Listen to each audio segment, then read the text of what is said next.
Welcome to Cocktails Over Coffee, a podcast that spotlights truly inspiring individuals that have taken a leap of faith by leaving their corporate careers, otherwise known as their coffee, to pursue their passion, otherwise known as their cocktail. I'm Janae Green, and I'm so excited to be here today with founder, serial entrepreneur, all the things, Keenan Williams. Thank you so much for being here today, Keenan. No problem. Thank you for having me, Janae. Even though you're in transit, you're traveling, you're all over the place, but as a typical entrepreneur would be, can't sit still. Indeed. At all. So tell me, let's start from the beginning. Where did you start out? What were you doing in corporate? Okay. So I graduated from FAMU, Florida A&M University, back in 2009. Okay. When I came out, I went immediately to Wall Street. My first job was on a bond trading desk at a small firm that technically I should never been at in the first place. So graduating in 2009. Why do you say that? Because they only hired experienced people. Okay. So there was no such thing as interns or juniors or analysts. It was like all 40-plus-year-old men who have been trading for 20-plus years. Okay. So the only reason why I got the job is because graduating with a finance degree in 2009 was like worthless because of the crash in 2008 or the crash and fall 2008, right? So graduating 6 months after a market crash with a finance degree had me stuck. An alumni got me an interview. He kind of vouched for me. And so the CEO of the small fund was like, fuck it, I'll let Keenan be a glorified analyst, even though that doesn't exist. Yeah. So my first job out of school was on Wall Street, was making it out of nothing. Wow. Because every internship, those opportunities didn't work. The desks I was on at JP Morgan and Barclays were like the credit desks, and credit was what caused the market crash. Right. So graduating with no prospects, I hustled my way through an alumni connection to get anything possible for a gig. The gig worked, but eventually they needed me to accelerate to the same level as all the other dudes on the desk. Yeah. And at 22, I was no way, shape, or form prepared for that. Right. So I pretty much got like a glorified 10-month gig coming out of school in the worst market ever as a favor. Which is that's a great setup though. Oh no, it was a phenomenal setup. I mean, to this day, I give that alumni from my school so much credit and gratefulness. But I think also too, by the time it was 2010 and that opportunity had ended, right, there was no ability to get a full-time offer. Yeah. It was like back to square one. So the entire time I had been sleeping on couches. I was like crashing with girls that I was, dating or hanging out with, quote unquote. Resourceful. I was being super resourceful. That's a really good way of saying it. And then one of their friends was like, hey, you should talk to so-and-so. She's in commercial real estate. Okay. So I talked to her friend, and that was when like the inflection point 2010 happened where, eating shit for a year after graduation with no opportunity turned into the biggest one of my life by getting accelerated into this interview process to be an official analyst at a real estate firm. And I think the biggest reason why the opportunity came to fruition was because once that young lady introduced me to her friend, and her friend was like, hey, I could put you on. Yeah. I told my dad, like, hey, Dad, I got this opportunity. I know nothing about real estate. Right? I didn't go to college for real estate. I didn't have any background, never interned. I never even underwrote a building. Yeah. So I was about to get interview final rounds for this role. So the day comes, it's final rounds. I'm in the elevator bay, and I see the CEO of brokerage walk off the other elevator. Okay. So I had like a split-second decision. You chase him down and pitch him, or no. So I jump off the elevator. I like canoodle my way. So this is even more of a hustle because I was on my way out. So I had the final rounds. Okay. Didn't feel confident. Was leaving. The the lady that interviewed me, like, walking to the elevator bay where the glass doors are that you need to buzz into. She walks away quickly. He comes off the elevator. When he walks through the doors are like closing slowly. And I got like a split second, like, put your hand in that door, grab it. So I grabbed it. Okay. And I walked back onto the floor that I was just excused from. Yeah. Figure out his office, lie to his assistant. Are you serious? And she's like, you know what? I see what you're trying to do. I get real nervous. I think she's about to call security on me. Yeah. She was like, go ahead. If you did all this, I give you 5 minutes with it. So I knock on this door. Yeah. His name's Steve Siegel, still a mentor of mine today. He's in his 70s now. Yeah. And I'm like, hey, Mr. Siegel, I'm Keenan Williams. Let me tell you why, I think I want to, why I want to be here. So he gives me 45 minutes. I get the job, and that was the official start. So 2009 was like a prelim, 2010. Yeah, like a test run. A strong run. Yeah, 2010 was a strong run. And I built my career in commercial real estate for 5 years after that. 5 years, okay. So were you in the same position, same company for 5 years, or did you kind of move around? No, I had 3 different gigs in 5 years, all in real estate. So I started off at that company, CBRE, in the analyst program, which was 18 months. Then stayed for a year after placement. Jumped to a hedge fund called Torchlight Investors. Was there for a year. Learned a ton, hated the job, loved the people, though. Had some of the best managers I've ever had. Yeah. At both CBRE and Torchlight Investors. And then late 2013, early 14, I got an opportunity to work in tech. I got an offer at auction.com, which doesn't exist. It was bought out, but it's called 10X now. Okay.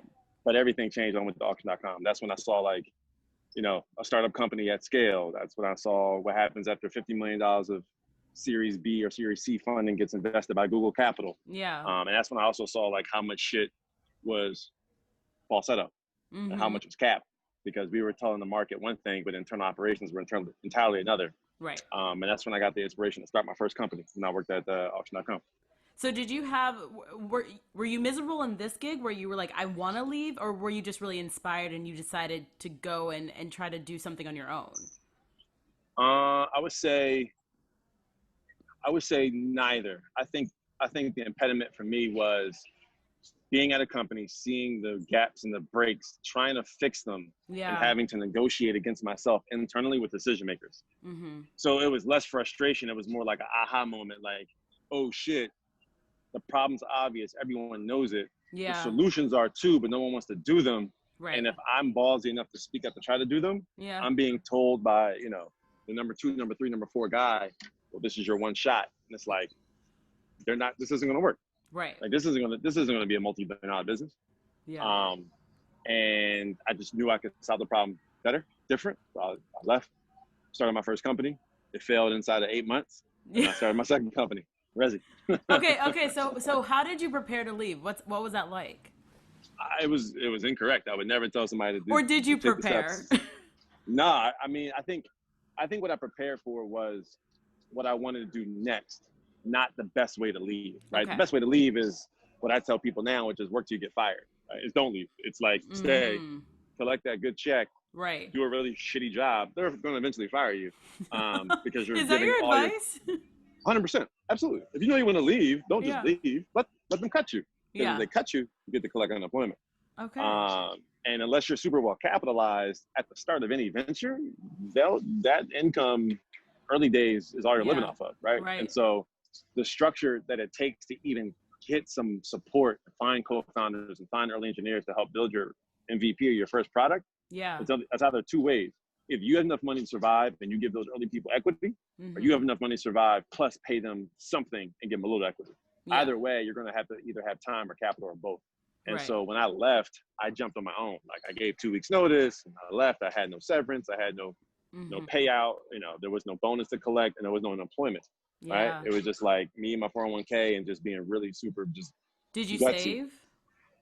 No, please. I ran out of cash in like less than 6 months. Okay. But what I did have was the mentality of how I was going to survive. Right. So I think the good thing about what I did was like, and funny enough, some buddy of mine, when I was at my first co-working space, asked me to tell this story to Entrepreneurship magazine for Father's Day. When it was like, yo, what was that moment when you had to get your dad to like accept what this was? And I told him it wasn't ideation. You know, I had been courting my co-founder for 6 months before we actually like became official co-founders. In terms of being documented with equity, taking them to dinner once a month, pitching them the idea, working on nights and weekends with them. So my parents were well aware of what I was trying to do. I think the moment didn't really hit them until I was like, hey, can you come up this Friday or Saturday, bring the truck. I bagged up all my stuff. My landlord let me out my lease. I need you to bring my stuff home. I'm gonna live out of the suitcase for 6 months. I got friends that let me live with them free. 2 weeks. Oh, like every other 2 weeks. I have a new friend who let me stay for free. What did they say? That sounds like a parent's worst nightmare. They started to cry. They started to cry. They believed it, but they really weren't. They weren't aware of what it would take, right? So it was a big unknown to them. It was definitely a big unknown to me. The only answers I had for them were where I was going to sleep. right? Because that's, to me, I thought to myself, like, as long as I can live in New York for free for an extended period of time, I can figure the fuck out, I can make it. Okay, so how did you actually do that? 2 weeks at different people's places? You were couch hopping that often? Yeah. I think there's at least 10 people who became better friends because they let me stay with them than they were before they let me stay with them. Wow. Right. Okay. So this is 2015. This is, yourdealclose.com days, YDC. And yourdealclose.com, I mean, it was the definition of your baby, right? Anytime you have a multi-hyphenate creative or a multi-startup founder, we all can talk to about that first major project, the one that was the leap of faith, the one that took everything you had because all you had was leap of faith. That was my first one. So I could have planned way better. And I tell founders all the time, the right way to exit their careers. I don't believe in working until your side hustle makes it the same as your current income. Yeah. Right. That's tough. I have a huge disbelief in that. Because your first one won't work until it gets 100% of you. Right. So there's always this balance of when you have to make the commitment to go all in. Yeah. And I've seen founders not agree with me and do it successfully the other way. But I firmly believe the jumping all in is the way to go. So long story short, how I did it was I had a spreadsheet. I don't know if I showed it to Michael. I think Michael was one of the few people that saw it, where literally I just had friends' names, address, phone number, and the dates. And it was like, this is when they told me I can crash. And so every 2 weeks, for at least a good 5 to 6 months, that's how I lived in New York City. And you had a suitcase, one suitcase, or what were you? It was a big ass book bag, and not even a super big ass suitcase. I gave my parents everything. I probably wore the same 6 outfits in rotation for 6 months. Wow. I mean, I did at that point, it was just all about getting yourdealclose.com to be a reality, right? So I cared about nothing.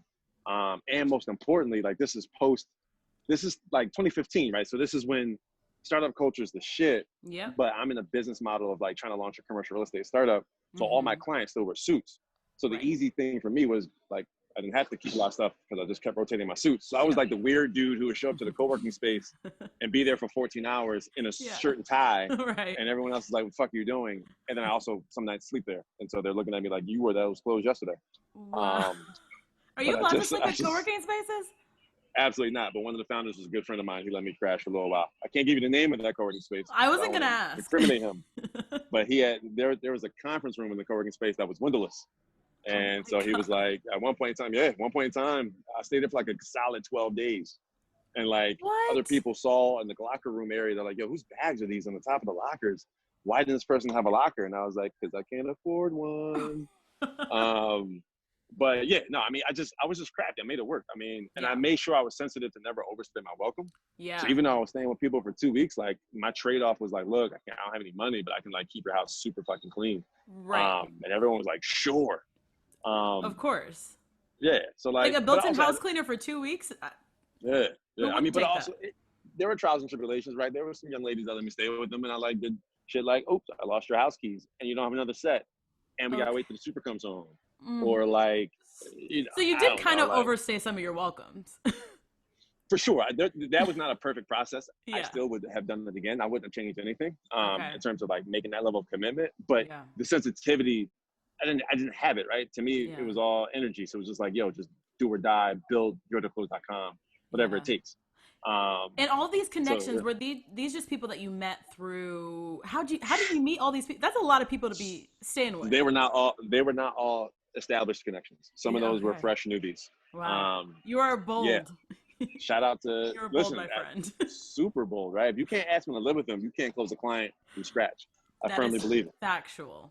But I got stories I went on a date and was a first date. I was like, hey, so can I go back to your place? No, it's not for sex. For 2 weeks. No, just I played up. I crashed for 3 days.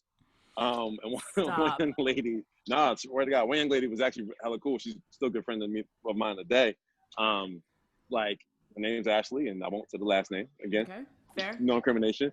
But I remember it was a date, and it was a real good vibe, and it was yo, you're actually hella cool. And I was like, yeah, you're hella cool too. By the way, totally not here for sex. Would love to actually know if I could crash with you.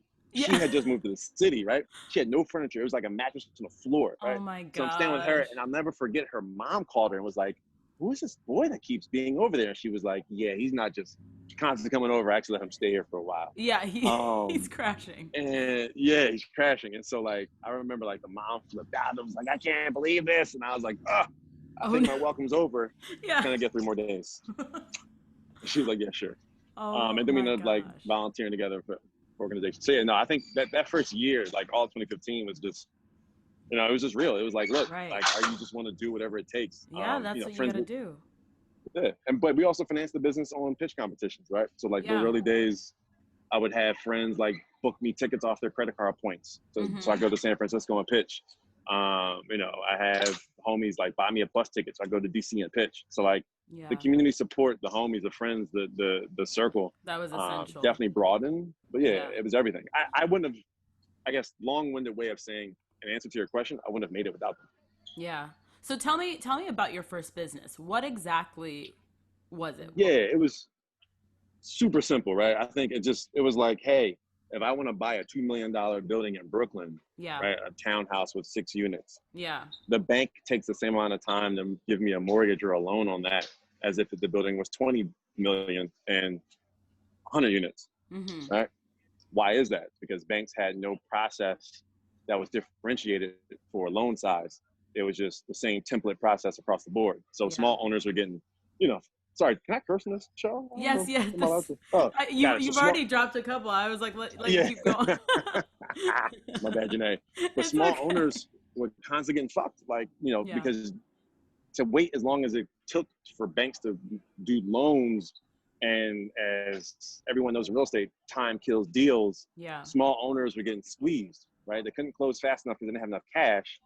And then they couldn't have enough cash to increase the down payment to speed up the process, right? There was no way to make the bank go faster. No matter how good your credit was, no matter if you could put down 10, 15, or 20%, like the bank's process was the bank's process. Right. And so the first company, YourDealClose.com, was supposed to bring small balance, sub $10 million loan issuances to do it in the cloud. Yeah. And, in 2014, late 2014, early 2015, phenomenal business idea, super disjointed model because no one was doing it at that time. And I think, I love the fact that in 2020, there's like 6 businesses worth over $100 million that purely do that, right? They hit product market fit, right? We couldn't find product market fit. We were just too early, right? We were pitching, all the big banks of the world, and we kept getting the same feedback from all of them, which is like, yeah, you're right. The process is disjointed. Yes, you're right. The problem is real and we know it. But hey, your solution, unfortunately, requires too much change for us. So thank you, no thank you. Yeah. Okay. And we heard that from every institutional player. So the first company we had to wrap it up inside 8 months. We couldn't get our first customer. Okay, so 8 months is how long it took you to start and die. Yeah. Yeah, you can say it. It's okay. No, I mean, a soft ending. So it was you and a co-founder. Yeah, it was just us. Just us. He still had a full-time job. He was like floating the business. He was paying the rent on the co-working space, and I was like every single day pitching VCs, trying to build relationships with people in the city. I had the client side, right? I had the demand side of the marketplace, which is usually the easiest place to start, which is the people who have the need. But the supply side was where the hang up was. And I knew we needed capital to even execute the idea a little bit. But a lot of VCs were like, hey, you're a first-time founder trying to bust into a crazy capital-intensive business. You've never even tried this before. And even though you're coming from a company that failed at it, at least they scaled it manually. You're telling me you don't even want to do it manually. There's another way to do it digitally. What are we buying into? And I was still fearless. I didn't care. I snuck into the first Forbes 30 under 30 summit in 2015 when it was in Philly. Snuck in. The ticket's like $3,000. I was like, I don't have $3,000. Yeah, but I will be there. Listen, Janae, I maxed out my credit card taking the bus ride down from New York to Philly. And I'm from Philly. I didn't even tell my parents. Wow. Yeah. So snuck into there. Yeah. Built some great, two phenomenal early stage VC relationships that I carried with me. That started me going to DC to pitch. Yeah. We never got checks from those guys. We never got checks from anybody for the first company, but that cutting my teeth in the way I did for my first startup set me up for success for my co-founder now to do the next one, which was REZI, which at this point, has raised a Series A. We closed a ton of capital. It took us to Silicon Valley. We got to be part of Y-Combinator. Yeah. We've seen a lot of success. So what did you do once the first business died? What was your next step? I created the name for the next one, and then we created LLC. Same team? Same team. Same team. Same team. Okay, so this is REZI. So what was REZI? What is REZI? REZI is still. Yeah, I mean, what it was so many different things. We went through like 7 business models. What it is a fully automated leasing platform. Mm-hmm. So for REZI, you can walk into any vacant apartment we have listed, and just from your phone, in 10 minutes or less, close on that apartment. Not just apply and get a decision, but literally apply, get a decision. If it's yes, you then close. Sign a lease with your finger, pay the deposit with your online banking, and set your key pickup date and move-in date, and you walk out with a lease. All within the same day. All within the same 10-minute period from your phone, without having to talk to any human. No more supplying random property managers with your W-2s and bank statements and giving random people that don't even speak English or SSN trying to apply for 15 apartments, right? And it's no fees. It's entirely free. So for REZI, our goal was just to like literally break the chain of all the friction in New York City leasing and just, make it equitable, right? So many people can't lease in New York City for a myriad of reasons. None of them substantiated, but it's all because they don't have access to speed. So REZI is like we democratize renting, right? We make it free, easy, and for everybody. And how long did it take you to see some success with REZI? Not long. I think we busted our chops in the first company. We knew some of the pitfalls to avoid. Right. We started off with a customer, right? So that was the biggest difference, right? From me literally creating the name REZI, which is just short for residential. Yep. And I didn't create that like people in commercial real estate call apartment buildings or multifamily housing REZI. But once we had the name, relationships from Wall Street, a friend of a friend introduced me to a VP at Merrill Lynch. And that VP owned the 4-bedroom, 1-bath on Church Ave in Brooklyn. So I was like, taking a 2-3 all the way out to Flatbush. I cleaned the apartment myself by hand. We leased it on my like 5-year-old Mac with some rinky-dink folding chairs and folding table. I did all the showings, and my 2 co-founders were back in the co-working space processing everything manually, even though the applicants in the room were doing it digitally. Right. And that was the beginning, right? 2016, we started off with a customer. We had a landlord who gave us a shot. And it's a Black woman who I just owe so much credit to because she didn't have a relationship with me at all. Right? It was a friend of a friend. So she was like, "Look, you're hungry."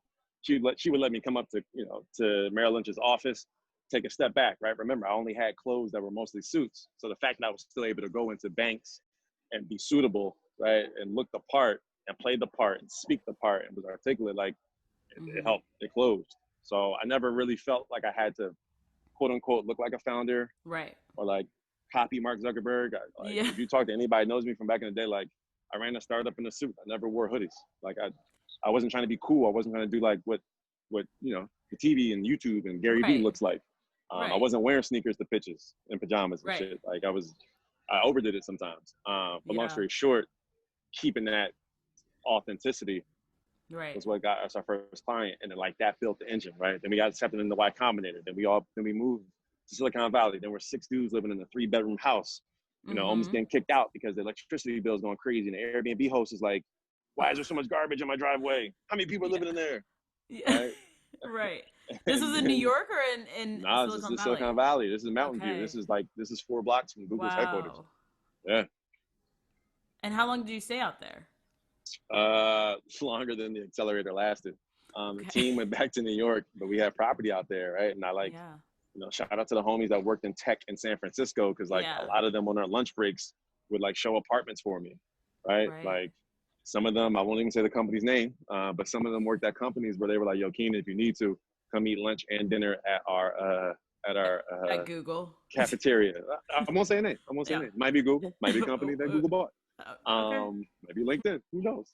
One of those that has free lunches. But that has free lunches. I mean, shit, even down to the point that I'll be really honest, there were homies that were like, "Look, can I please use one of your conference rooms on the low to do a training for my first REZI staff in San Francisco? Don't tell anybody, just book it under your name." And they let me do it. Right? Yeah. Oh yeah. No, if you thought 2015 was incredible from a ability to figure out where to live, right? Going to the accelerator, it gave us a check, right? It gave us 140K. So we were able to pay for Airbnb, albeit 3 bedrooms for 6 dudes. Yeah. So cats were still sleeping on the floor, but it gave us a home base. So with the home base, I took that same energy to launch the company. So yes. Yeah, there were friends that took lunch breaks, put a REZI polo on, showed the apartment. What I will say is, and I don't know if this is the right word, you had a lot of audacity. I think I'd give no fucks. You literally none. Like, I literally give no fucks. You ask things that I'm just win. like, I want to win. And I want to win. You by any means necessary. Facts. I think look, there's always a fine line, right? Yeah. Where you can piss someone off, or you can, trigger somebody, or like you can just, be doing too much. Yeah. I think, yeah, that's always the case. And so there's always an ability to do too much. There's always the ability to hurt somebody's feelings. Who the fuck cares? Right? The moment that you start to let other people's feelings and thought processes control you and drive you and dictate your movements, you've given up all control to them. So for me, and look, I was always like that, but to the intensity that 2015, 2016, 2017 were, no, that was like a whole different level. Yeah, well, you had to be that way. And my team was too. Like, that was the beautiful part. I rocked with dudes that were the same, right? And then the clients saw that energy. Like, in one time in San Francisco, I parked overnight.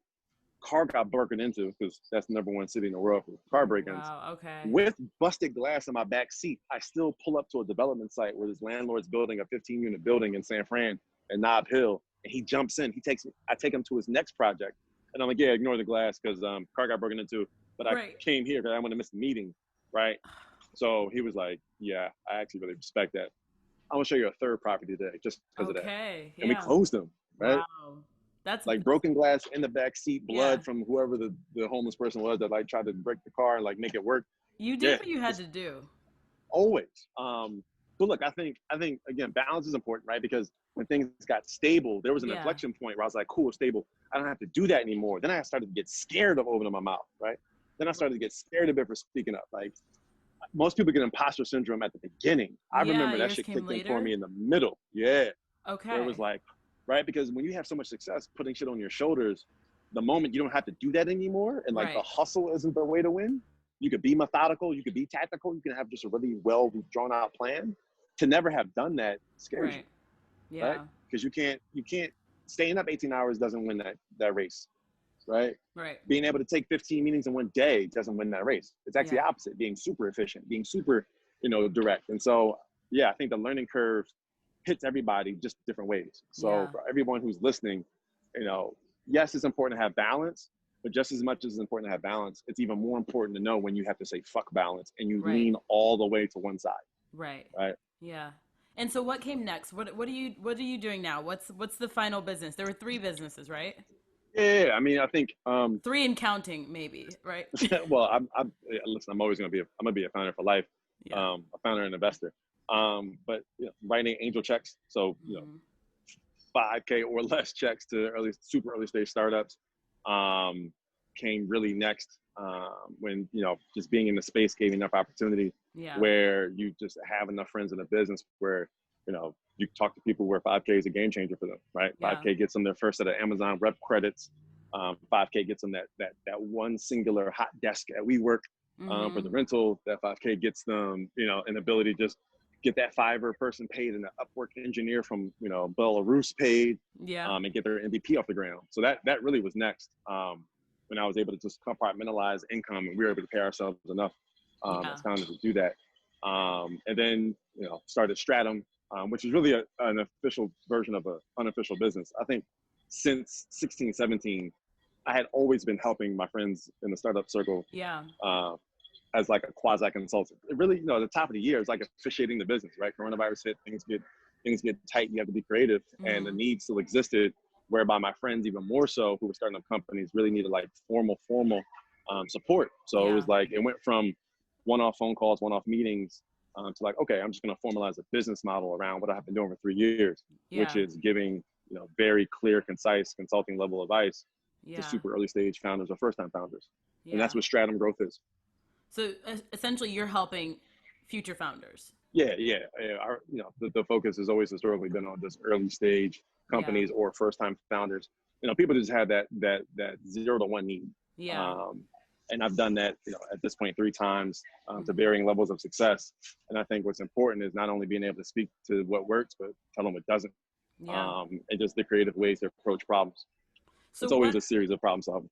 So what are you working on now? What is next for you? Can you disclose just like the companies and the people's couches you slept on? Can you not tell us? What is next? What's next is scale, right? I think everyone gets hyped when you start the first company. Everyone gets hyped when you get a little traction, but product market fit is really hard to find, right? And so scaling a company, once you have some semblance of success, is the key, because we're in this game to have an exit. We're not in this game to just have clout because we did a little bit or raised a little bit or had some semblance of success. Like it's about, having that super big liquidity moment, or ringing the bell on the floor of the stock exchange because you're going public, or getting that crazy acquisition, where you cash out and they fund you 100 mil after taxes net. And so you just get ready to do it all over again. Yeah. So, that's what's next. As you're like a serial entrepreneur, and so I'm sure you have tons of advice at this point for future entrepreneurs and people that want to start their own business or take their own leap of faith. So I like to wrap up every show with a shot, which is something small and something powerful that you want to pass on. So what shot would you give? Yeah, I think the biggest shot is probably you have to have empathy for yourself. Mm-hmm. I think the most critical piece is the self-awareness. So many people have this idea, they want to start running, they want to start fast, they want to start slow, whatever the speed is, whatever the cadence is.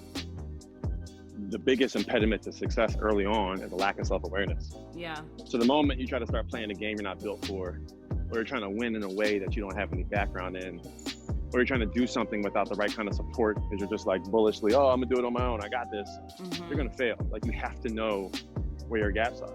The strongest thing about an early stage founder that makes him or her successful is he or she can say quite well with all the confidence where they need support, and then they go find that support, right?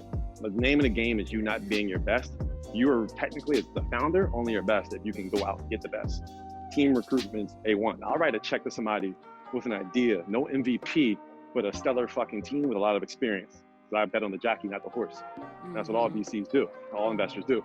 It's not about the idea. It's about the founder who, we all know the likelihood of that idea is failing is 99%. Right. How likely are they to get up and do it again?